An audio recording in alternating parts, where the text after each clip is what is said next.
I remember many things about my mom. I used to do video calls to my family back in London to have devotions, and almost every morning when I would call and have a devotion with the family in London, my mom would be also having devotion in her room. And one day she said to me, "So why is it that whilst you are in Ghana, you don't let us have devotions between you and I, and you are always doing devotions with your family in London every morning and leaving me alone to do my devotion?" And then I remember saying to her that, well, if you want us to have a devotion, let's have another time. But later on, upon reflection, I recognized that my mother felt there was a lot I had learned about God that she wanted me to share it with her. And even though she's not here now, I still remember that if these are the things that were so important to her in her life, then I must continuously honor her for doing those things. The last living thing that I remember my mother leaving was this book. This Daily Manna. She has spent years telling me that she wanted me to add it to my reading of my scriptures in the morning and the things we do. And I kept telling her, look, I have routines. But she still felt that no, I needed to do it.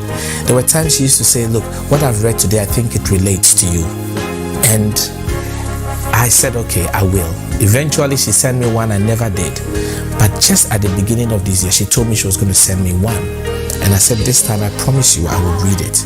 So she sent me one.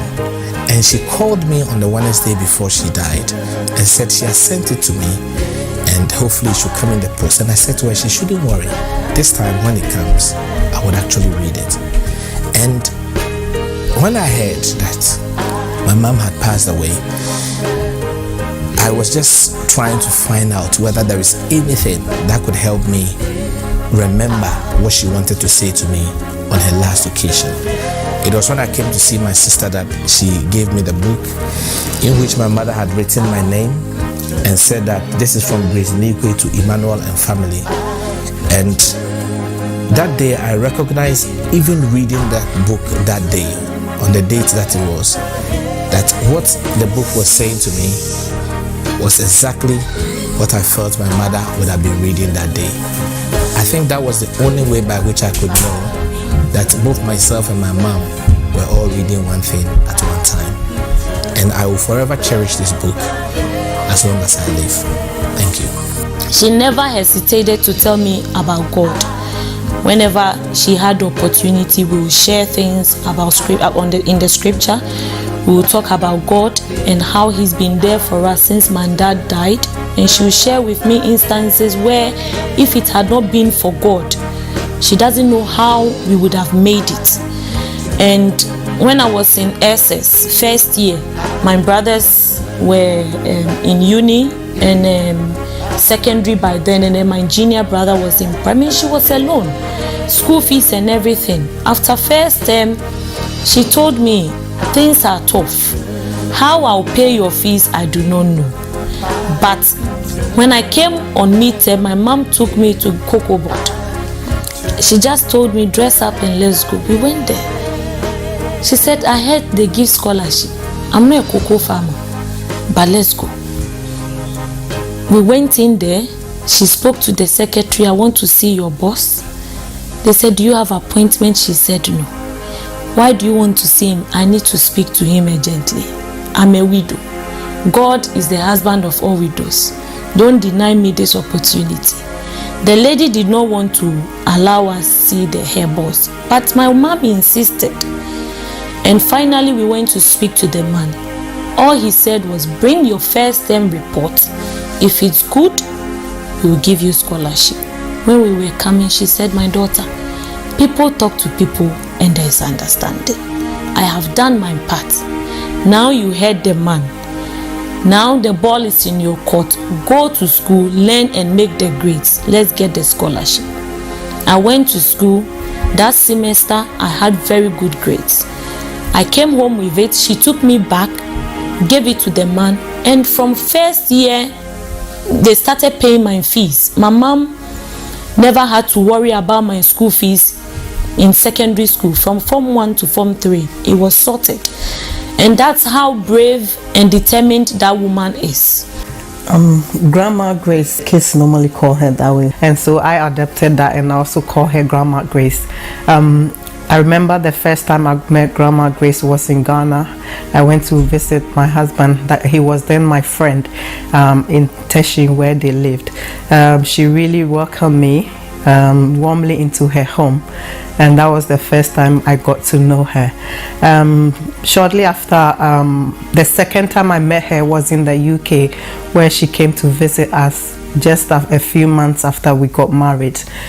She visited us, and I got to know her a bit, and I enjoyed her company. She was a warm person.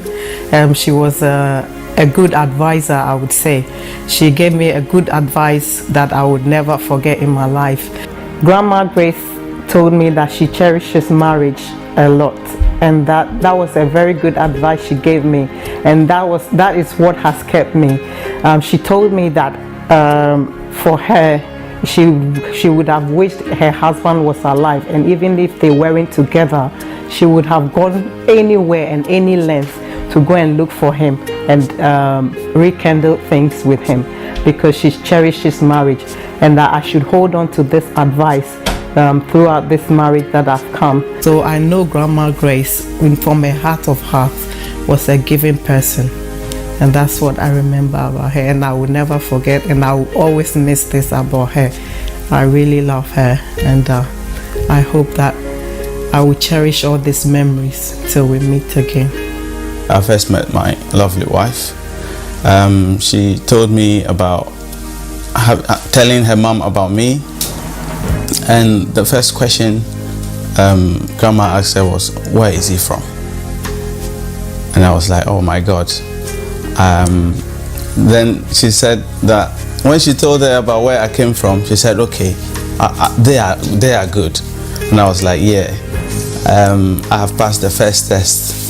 I picked up the Ghana language from Grandma, well, because she said she wanted me to learn it. She would always speak with the daughter so that I could hear. And by so doing, I was able to pick up the language. And she gave me a name, Ajete. I don't know what to say. When she gave me the name Ajete, I took the name. I mean, I took it as a name, as one of my names. Because whenever she called, she would say, "Where is Ajete?"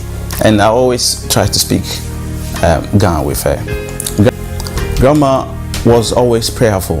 In fact, at some point, I felt like I was supposed to be more prayerful than Grandma, but she shocked me by the way she prayed. She always did her morning devotions, and that inspired me a lot.